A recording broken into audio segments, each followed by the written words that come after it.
शास्त्रात आठवड्यातील प्रत्येक दिवस एका देवाला समर्पित मानला जातो. बृहस्पती व्यतिरिक्त गुरुवारचा दिवस जगाचे पालनहार भगवान विष्णूला समर्पित असतो. जर प्रत्येक गुरुवारी एखाद्या व्यक्तीने काही उपाय केले तर त्याला नारायणाचा आशीर्वाद मिळतो. तसेच कुंडलीत गुरुची स्थिती अधिक चांगली होते. जर गुरु सामर्थ्यवान असेल तर ती व्यक्ती यशाच्या पायऱ्या चढतो. त्याच्या डोळ्यात चमक आणि चेहऱ्यावर तेज येते. अशी व्यक्ती विनम्र स्वभावाचे असतात आणि गरजूंना मदत करण्यास नेहमी तयार असतात. जेव्हा बृहस्पती मजबूत असेल तेव्हा त्या व्यक्तीला भरपूर प्रसिद्धी मिळते आणि वैवाहिक संबंध आनंदी होतात.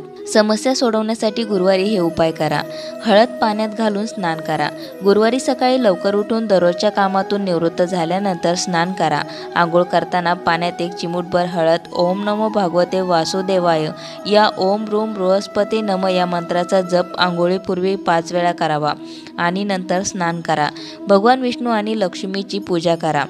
गुरुवार हा नारायणाचा दिवस आहे, परंतु त्यांची उपासना नेहमीच देवी लक्ष्मीसोबत केली जाते. आंघोळ झाल्यावर नारायण आणि देवी लक्ष्मीच्या फोटोसमोर तुपाचा दिवा लावा. त्यांना गूळ आणि चणे अर्पण करा. पिवळी फुले अर्पण करा आणि बृहस्पतीची कथा वाचा. यामुळे कुटुंबात पैशांची कमतरता राहत नाही. नवरा बायकोचे नाते चांगले होते आणि घरात शांती आणि आनंद राहतो. चना डाळ दान करा.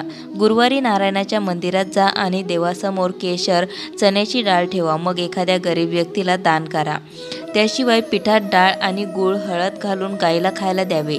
याद्वारे श्रीहरीचा आशीर्वाद प्राप्त होतो आणि व्यक्तीच्या प्रगतीचा मार्ग उघडतो. गुरु पर्वताच्या ठिकाणी हळद लावा.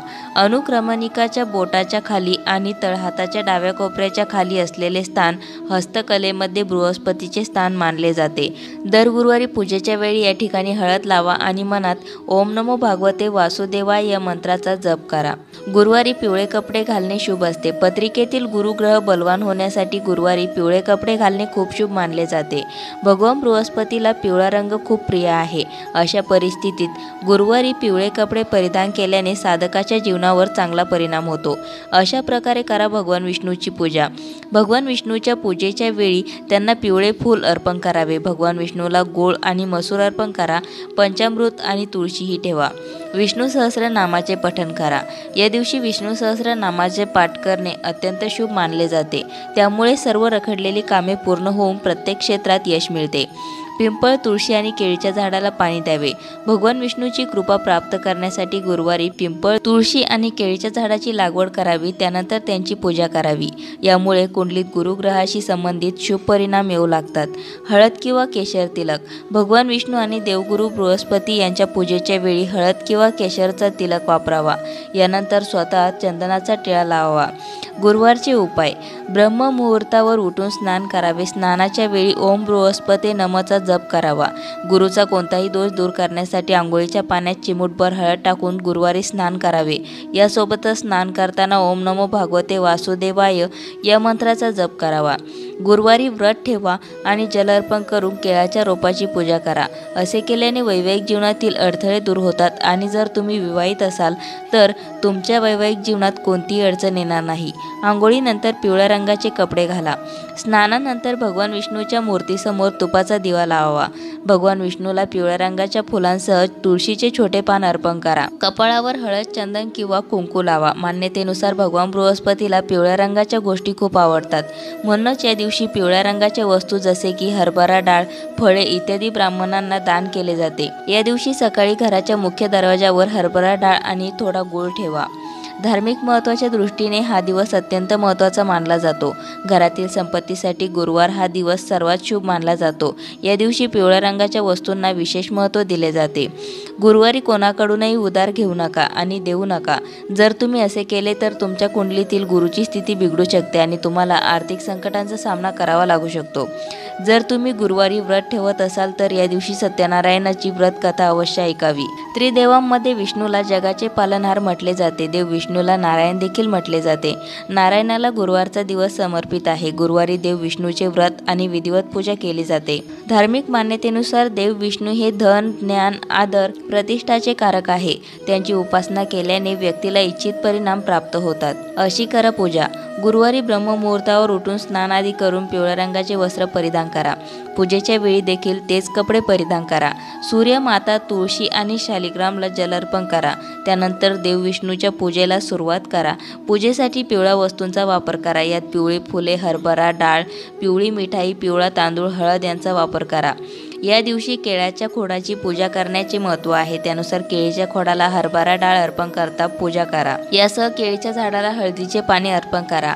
हरभरा डाळीबरोबरच केळीच्या झाडाच्या मुळांना मनुकाही अर्पण करा.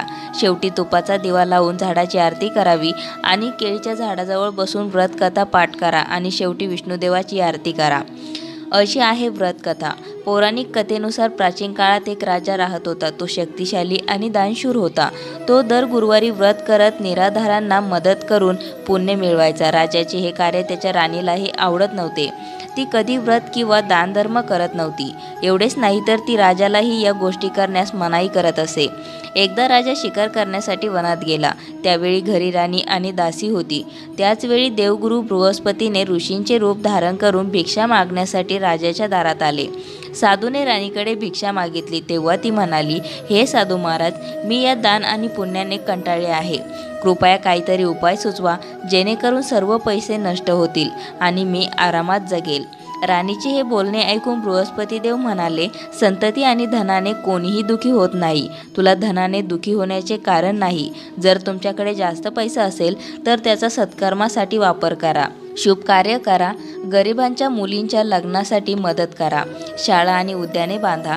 पण ऋषींची ही गोष्ट राणीला पटली नाही. ती म्हणाली, मला पैशाची गरज नाही. दान करण्यात आणि पैसे सांभाळण्यात माझा सर्व वेळ वाया जातो. यावर ऋषी म्हणाले, जर तुझी इच्छा असेल निर्धन व्हायची तर गुरुवारी तुम्ही तुमच्या घराला शेणाने सारवा. केस पिवळ्या मातीने धुवा. राजाला गुरुवारी दाढी करायला सांग. मांस आणि दारूचे सेवन करा. कपडे धोबीकडे धुवा. 7 गुरुवारी असे केल्याने तुमच्या सर्व संपत्तीचा नाश होईल. असे बोलून ऋषीच्या रूपातील बृहस्पती देव अंतर्ध्यान पावले.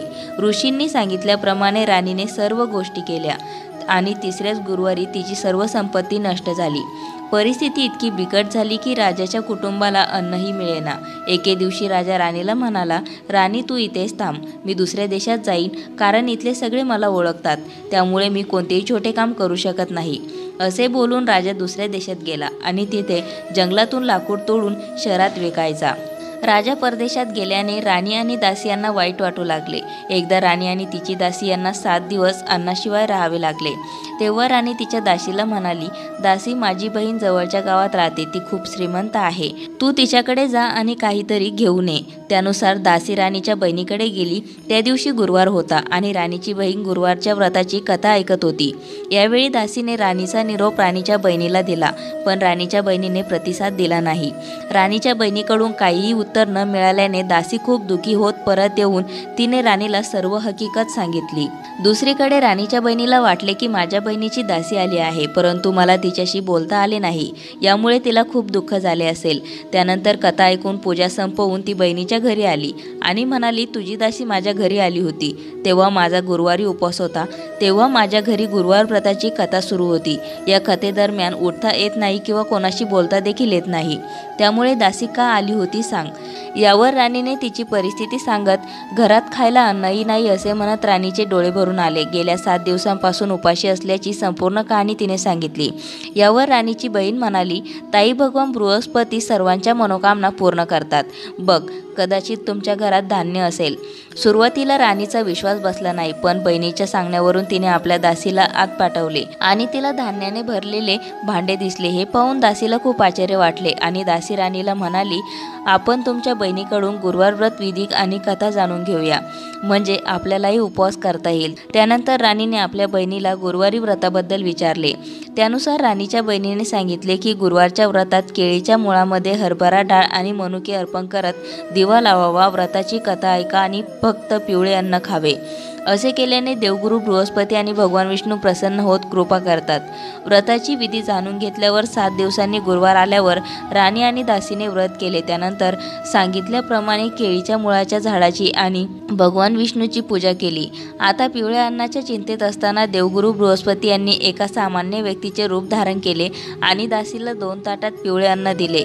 अन्न मिळाल्यावर दासी खुश झाली आणि नंतर राणी आणि दासीने अन्न ग्रहण केले. राणीने सर्व गुरुवारी उपवास आणि पूजा करण्यास सुरुवात केली आणि भगवान बृहस्पतीच्या कृपेने तिला पुन्हा संपत्ती मिळाली. पण राणी पुन्हा पूर्वीसारखी आळशी होऊ लागली. यावर दासी म्हणाली, हे राणी, तू पूर्वीही अशीच आळशी होती. तुला पैसे ठेवायला त्रास होत होता. यामुळे सर्व संपत्ती नष्ट झाली आणि आता बृहस्पती ग्रहाच्या कृपेने पुन्हा संपत्ती मिळाल्याने तू पुन्हा आळशी होत आहे. राणीला समजावून सांगत दासी म्हणते की आळस न करता आपण परोपकार करावा, भुकेल्यांना अन्नदान करावे आणि आपले पैसे शुभ कार्यात खर्च करावे. यामुळे कुटुंबाची कीर्ती वाढेल, तुम्हाला स्वर्गप्राप्ती होईल आणि तुमचे पूर्वज सुखी होतील. दासीचे म्हणणे पटल्याने राणीने आळस त्यागत पैसे शुभ कार्यात खर्च करण्यास सुरुवात केली. त्यामुळे संपूर्ण शहरात त्यांची कीर्ती वाढू लागली आणि त्यांना गतवैभव प्राप्त झाले. अशाच नवनवीन माहिती व्हिडिओसाठी मंगलम या चॅनलला सबस्क्राईब करून बेल आयकॉनला जरूर प्रेस करा.